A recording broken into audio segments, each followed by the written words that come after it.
जैसा कि आप सभी जानते हैं, लोकसभा चुनाव 2024 में अब 2 महीने से भी कम का समय शेष है। सभी पार्टियां चुनावी रणनीति बनाने और प्रचार अभियान में जुट गई हैं। टिकट और सीट शेयरिंग को लेकर भी सरगर्मियां काफ़ी तेज हैं।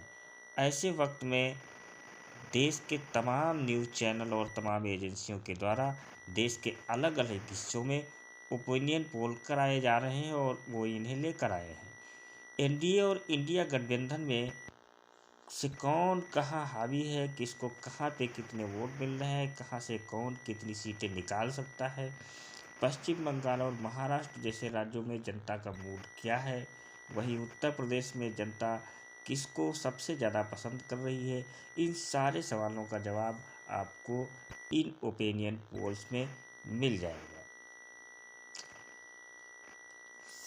ओपिनियन पोल्स का दावा है कि पूर्ण बहुमत के साथ मोदी सरकार बन सकती है। ओपिनियन पोल के मुताबिक ऐसा लग रहा है कि एक बार फिर पूर्ण बहुमत के साथ बीजेपी केंद्र की सत्ता में वापसी करने जा रही है। पोल के मुताबिक एनडीए को 377 से 380 और इंडिया गठबंधन को 90 से 94 तथा अन्य को 70 से 72 सीटें मिल सकती हैं। वहीं यूपी की जनता मोदी योगी को उपयोगी मान रही है और उत्तर प्रदेश में मोदी योगी का जमकर जादू भी चलता हुआ दिख रहा है।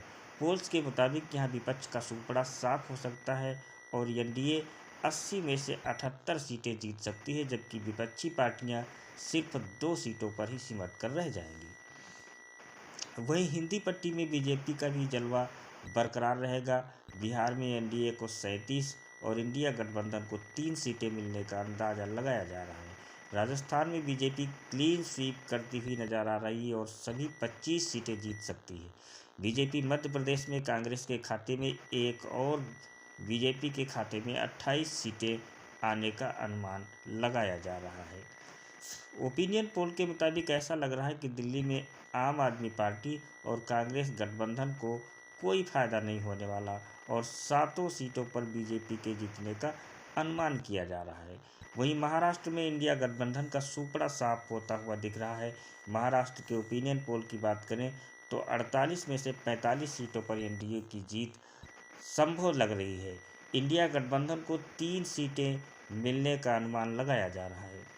तो नॉर्थ ईस्ट में भी मोदी का मैजिक चल सकता है। नॉर्थ ईस्ट में एनडीए को 10 सीटें और इंडिया गठबंधन को 1 सीट मिलने का अंदाज़ा लगाया जा रहा है। वहीं असम से एनडीए को 11 सीटें और इंडिया गठबंधन को 1 सीट भी मिल सकती है। तमिलनाडु में इंडिया गठबंधन आगे रहेगा।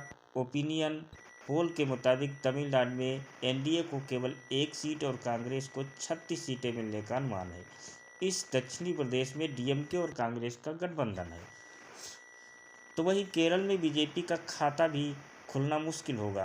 केरल में बीजेपी और एनडीए का खाता एक बार फिर नहीं खुल पाने की उम्मीद है।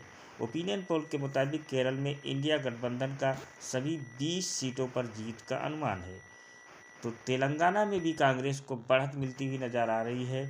ओपिनियन पोल के मुताबिक तेलंगाना में कांग्रेस को बढ़त दिख रही है। इस प्रदेश में बीजेपी को 5 सीटें और कांग्रेस को 9 सीटें मिलने का अनुमान लगाया जा रहा है।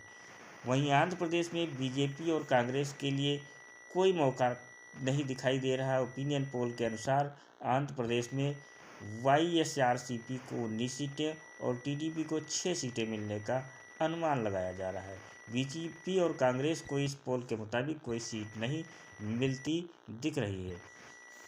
तो कर्नाटक में कांग्रेस को बड़ा झटका लग सकता है। विधानसभा चुनाव में बड़ी जीत दर्ज करने के बाद कांग्रेस को लोकसभा चुनाव में कर्नाटक में झटका लग सकता है।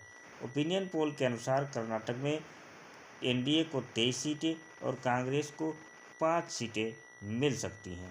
तो इस तरह से स्पष्ट हो जाता है कि 2024 के लोकसभा चुनाव में एनडीए बड़ी बढ़त के साथ पूर्ण बहुमत के साथ सरकार बनाने जा रहा है और मोदी सरकार फिर से वापसी करने जा रही है।